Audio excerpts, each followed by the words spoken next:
عايز تعمل تركاية او حركة تاخد بيها نظافة مش 100%، 150%.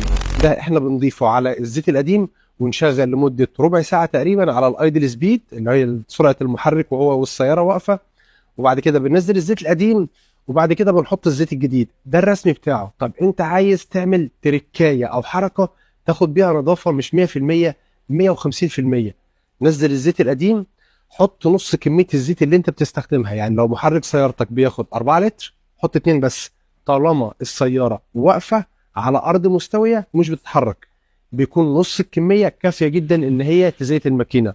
وحط عليها الفلاش ده وشغل من ربع ساعة لنص ساعة. بعد كده نزل الزيت. في الحالة دي انت بتكون أخدت نظافة 150%. يعني اللترين زيت أو الأربعة لتر زيت اللي انت هتحطهم نضاف قدامك هتشوفهم ان هم بينزلوا لونهم اسود، بيكونوا اخدوا معاهم اي اتساخات وكل كربون اللي بيكون موجود داخل المحرك.